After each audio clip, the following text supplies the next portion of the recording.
It's an interesting time for me to rise and speak on our Opposition Day motion, Mr. Speaker, which I think catches this new Liberal government in the quandary that the old Liberal Party and sort of promises to sort of borough politicians are coming back in vogue, and so-called evidence-based decision-making, Mr. Speaker, is tossed aside if it impacts one or two people in the PMO or close to the Prime Minister.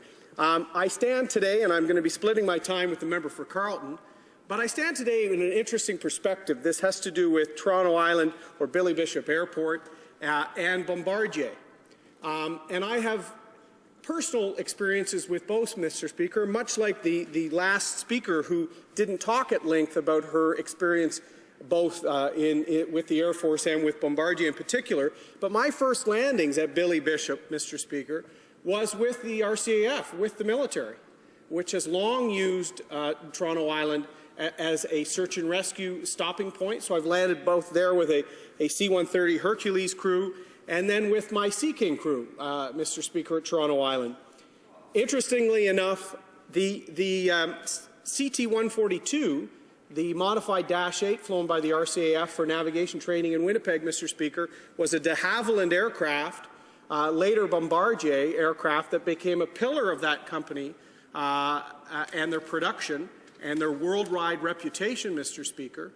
And at that time, the Canadian government actually acquired aircraft and utilized them within the RCAF at a time when de Havilland was transitioning into Bombardier to help the company.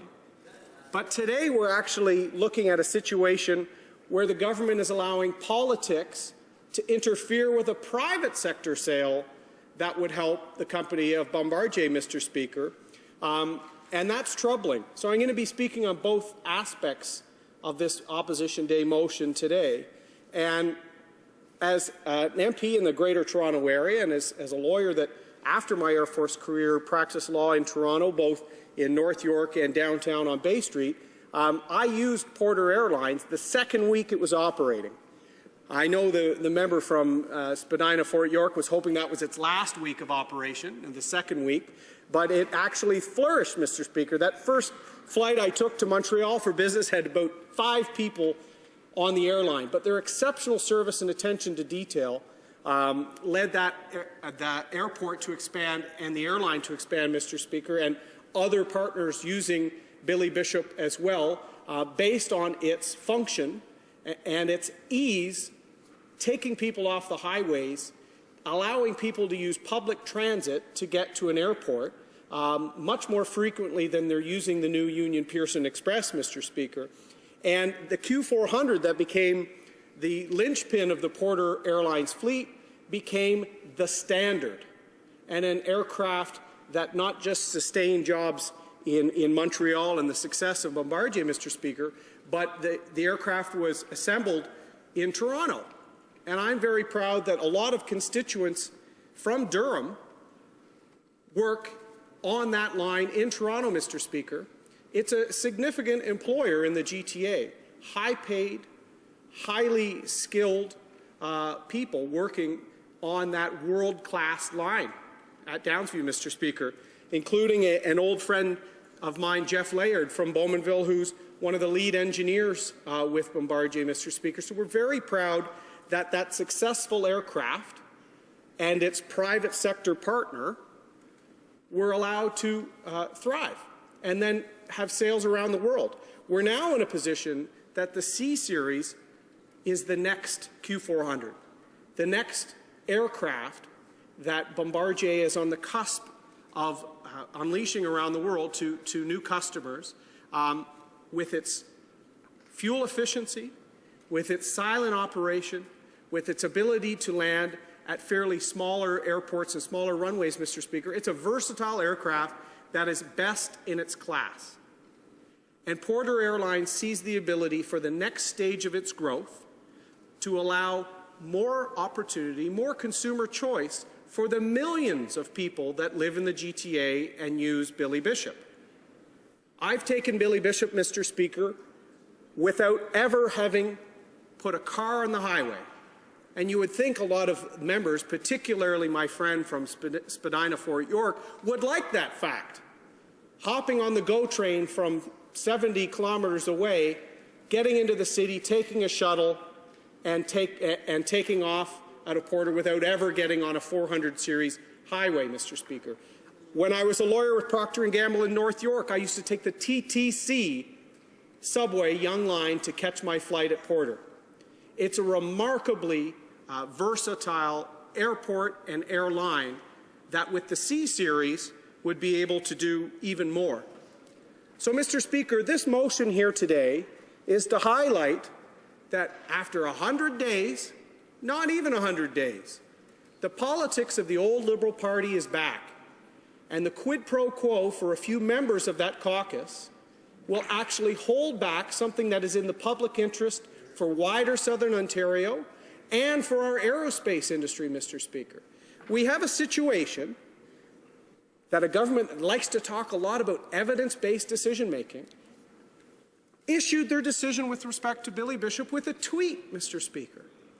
140 characters to say that thousands of jobs will be at risk and airlines expansion options for millions of people in the GTA will be limited. Now, what does this mean, Mr. Speaker? Does it mean they're going to support the Pickering Airport, which they've run against in the last election, Mr. Speaker?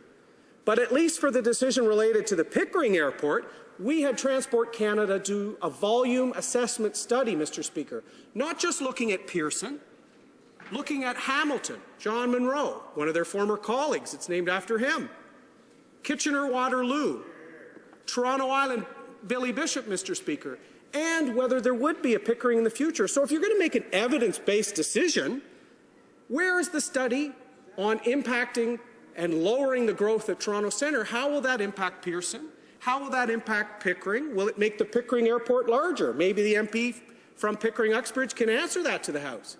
But none of that was consulted, Mr. Speaker, because this was tweeted out to keep a few people happy within the Liberal Party.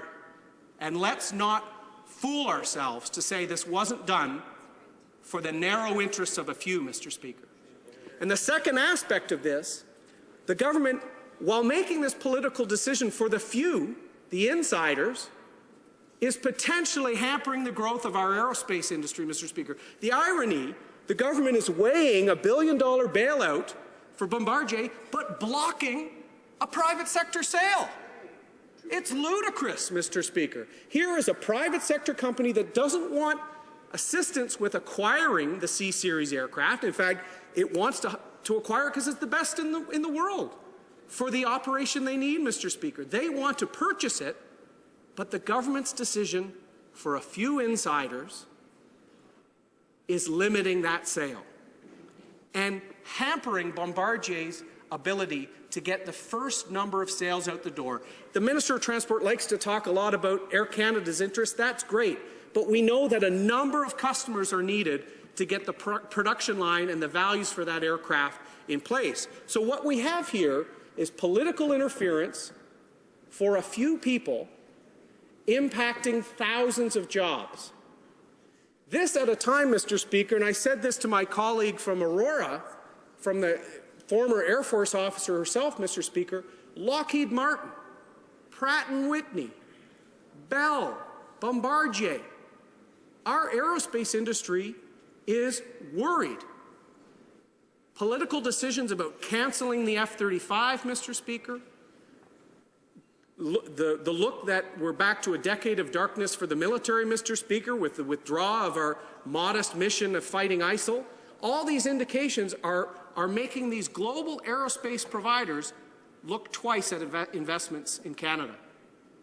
And at a time we have a stellar company with a world-class reputation like Bombardier, Mr. Speaker, the last thing a Prime Minister of this country should do should allow borough politics, old school, Boston-era 1880s, Mr. Speaker, where a few people with a megaphone and some drums can limit the private sector sale to help a company survive, and thousands of people, including people in Durham, have jobs, and also limit competition and options for the millions of people in the GTA. There's more people in the GTA, Mr. Speaker, than those in Spadina, Fort York. So my hope is the Minister of Transport steps back, says that more than 140 characters is needed to make an evidence-based decision to help a company and to make sure our aerospace industry thrives. Thank you, Mr. Speaker.